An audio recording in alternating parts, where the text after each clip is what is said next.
Coach Allister, if you'd like to open up with a statement, you may. Yeah, just really excited to be here. Hosting a super regional at home is special and not something that we miss the excitement of. So just thrilled to bring postseason softball to Smith Family Stadium and ready to get after it. We're on the questions. If you'd like to ask a question, please use the raise hand function or just raise your hand on the screen and I'll call on you. We'll open up with Ryan from Pac-12. What do you think you guys proved by beating a team like Alabama? And I know you had a great season, but, a lot of times this year you weren't ranked, even though you were playing well. I mean, do you think kind of now, the nation can't sleep on your program anymore like maybe they were before? We just try not to get too caught up in what anybody else thinks. To be honest, we don't care. I think rankings are done by humans, and some pay more attention to what's actually going on across the country than others. And frankly, I think sometimes people are a little bit lazy. So we try not to put too much stock into those things and just worry about ourselves. But I'm really proud of the way our women competed in one of, college softball's great venues, and really, excited about getting to continue our season.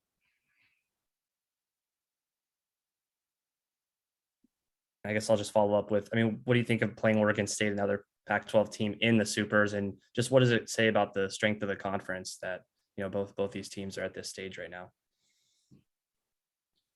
Well, I think it speaks volumes to the strength of the conference. And, I've been telling anyone who will listen for years how good Mariah Maison is. So to be facing her now, is no surprise to me. She's been one of our game's best pitchers for the last 5 years, and somebody that not nearly enough people knew about. So it's absolutely no surprise to be facing them this weekend. And then also, I told our team at the beginning of the year, and I think last weekend's results prove it out. This is the most closely clumped our conference has been since I've been a part of it. And, I've been a part of it in different iterations since 2000. And I have never seen the conference have this much parity. I think parity is a word that's thrown around far too often. But in this case, it's true. I think some of the teams that maybe felt untouchable in other years were a little bit closer to the pack. And then I think teams that maybe, have had some struggles in recent past were better. And I just think weekend in and weekend out throughout the conference, you just never knew who was going to win. And it didn't matter who was playing who. The result was not determined. So it was a great year for the conference, exciting for those who followed along. And I was excited, but not surprised to see some of the successes this past weekend. I'll go to Eric Lopez. Coach, I'm curious, where do you feel your team improved the most from the start of conference play to the present? I think, I don't think there was one moment. I think it was a little bit of this, which it always is going to be. But I thought our pitching staff gained a lot of confidence in our, wins against UCLA and Arizona State. And I say pitching staff, we should lump pitching and defense all together. So I think our pitching and defense realized, in some of those games that together, they could keep us in any ball game against any opponent. And then I think our offense, started to find a little bit of its rhythm and started to find a little bit of belief, at Arizona, to go in and, have the success that we had in that stadium. I think we gained a little bit of confidence, and offense it's a finicky skill set, and talk about trying to avoid the highs and lows, that's kind of where it's at. But I think offensively, that was a turning point for us. I thought we had some good momentum and we're able to carry that into this past week in Tuscaloosa. So I think, that kind of came in different pieces, but I think we're playing the best ball that we've played all year right now. What went through your mind as you made that last out? Obviously, you took Alabama's best punch. They forced the if necessary game. What went through your mind, though? Because your team responded, and then you get that last out, and you've won that regional. Oh, man. I don't even know. I have no idea. I was just happy. And, for me, it's just when the players are happy, I'm happy. So to see them celebrate and to see their work and their belief be rewarded in that moment. I think that's why you coach. you have a group of young women who committed to a program that wasn't where it should be. And they committed to just kind of a vision and a belief. And then they decided they were going to get after it. And their tenacity and their competitiveness has been impressive. So I think just to see them happy was awesome. Do you, played Oregon State at the beginning of the Pac-12 play? Do you still use that as part of the preparation, or is that so long ago that you don't use it as much? How do you use that from a preparation standpoint? Yes, and yes. We absolutely use it. It's, we've already got like a pretty good shell to start from.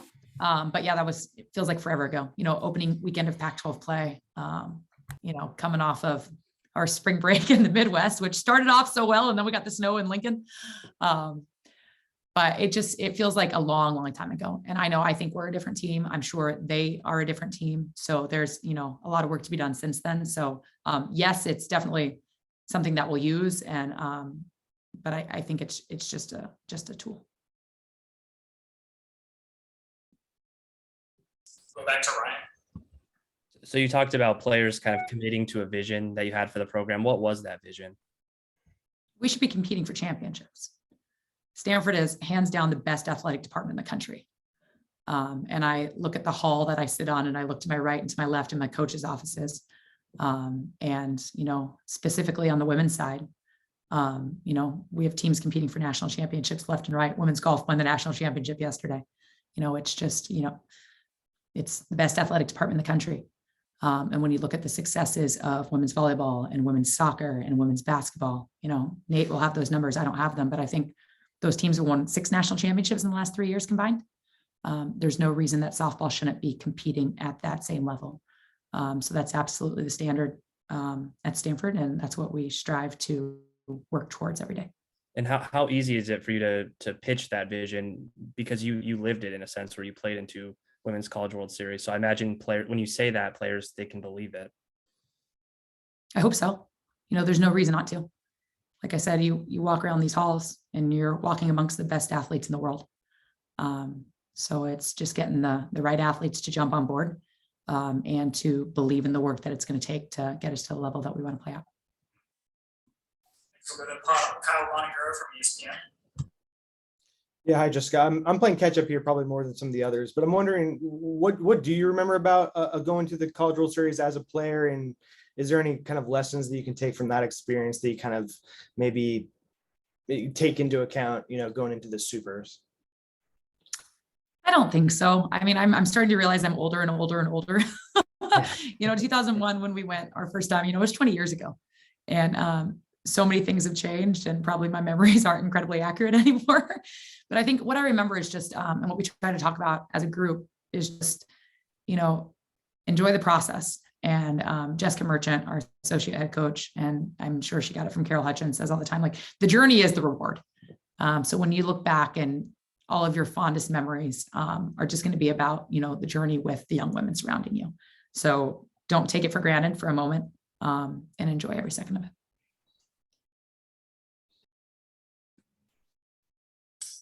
Time for a couple more questions. Now we'll go to Justin McLeod.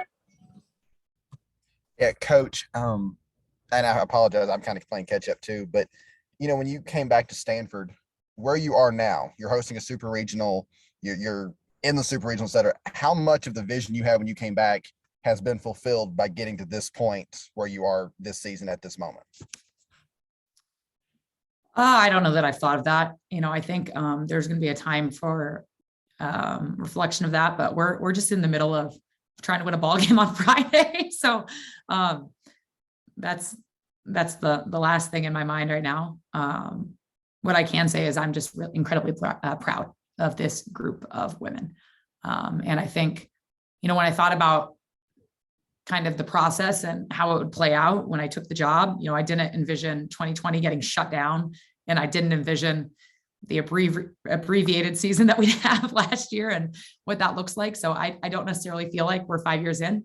But I'm sure there'll be a time to reflect on that, but like, we're not done. We're not sitting here thinking, wow, we've done it, and reflecting on the season yet. We're just in the middle of prepping for Oregon State and trying to find a way to win a ball game on Friday. Next, we'll go to Jenna Vaser. Hey, Coach. And speaking of how you've won ball games, you mentioned pitching and defense earlier, but one individual in particular on defense that has stood out a lot is Sydney Huff. She just covers a ton of ground on the right side. So just wanted to hear your thoughts on what she's been able to bring actually on both sides of the ball this season. I mean, I think she's the best defensive second baseman in the country, and she might be the best defender in the country. And those of you who haven't seen her daily are just absolutely missing out. But the thing about Huff, yes, it's the ground that she covers and the plays that she makes, which is spectacular, but it's just her dependability. You know, we've got drop ball pitchers, so we play defense behind our pitchers. And we were looking at stats one time, and I don't know where these end up now, but just looking at the number of assists we have compared to other teams who are in our range on the fielding percentage nationally, like, you know, our assists are through the roof. Which means that, you know, our infielders are making a ton of plays. And Sydney Huff is just as dependable as they come. She's possibly the best infielder I've ever coached. I'm sure she is. I just haven't thought through it enough to be able to really make that statement. But I think she might be the best defender in the country. And speaking of dependable, with Elena Vader and what she's done all season long, but even recently, 3 complete games thrown in Alabama. Also credit to Reagan Krause for the 5 innings that she threw in one of the middle games against Alabama, but just more about your pitching staff and those individuals. Yeah, our pitching staff has been the backbone of the team all season. You know, Elena Vader obviously had a good start to her freshman campaign before kind of everything getting shut down. And then, you know, was great for us last year, but has really just come into her own this season. And the thing about AV that is just so impressive is she's just so steady. So she shows up to practice, she works as hard as she can, she doesn't get too high, she doesn't get too low, just takes in the information as she's a learner and she continues to improve.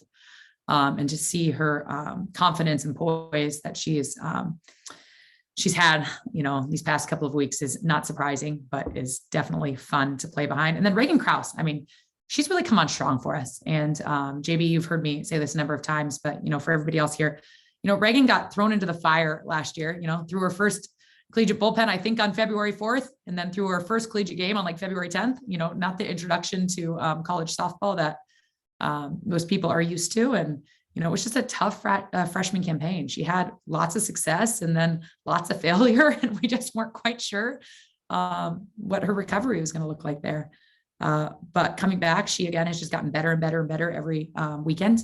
And she's pitching as well as she has since she set foot on campus right now. So yeah, feeling good about our pitching in the circle. And then Molly Millar continues to give us good innings, you know, mopping things up in dirty innings, closing games out, just doing whatever the team asks of her.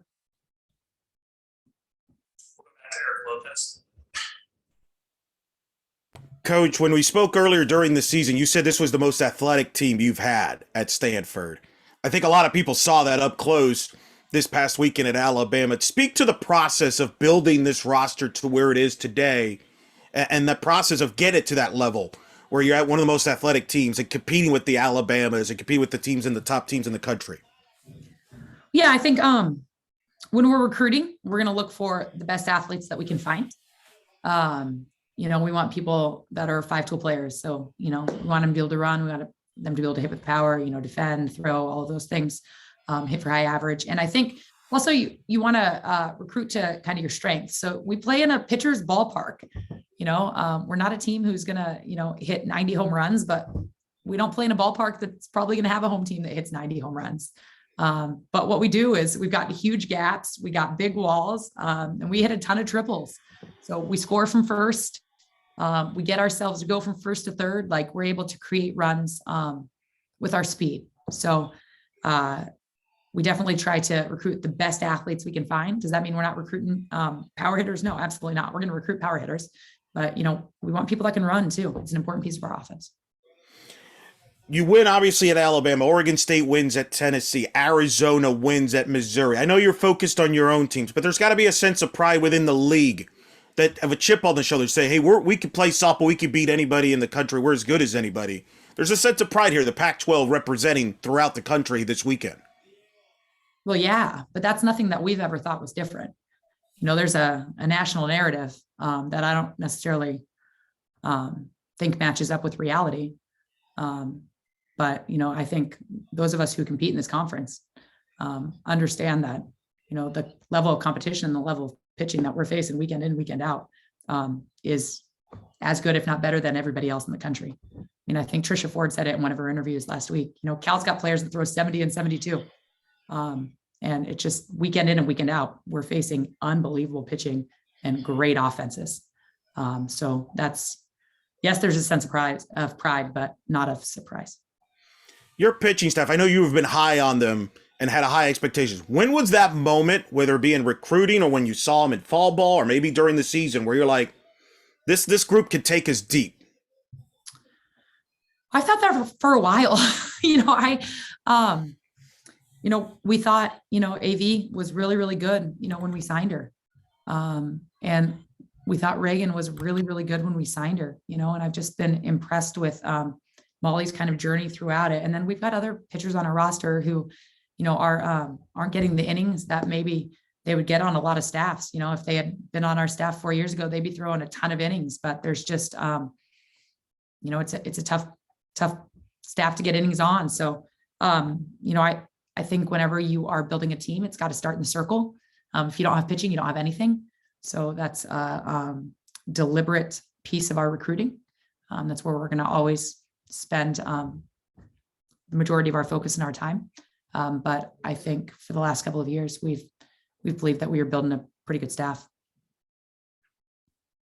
That's Justin McLeod.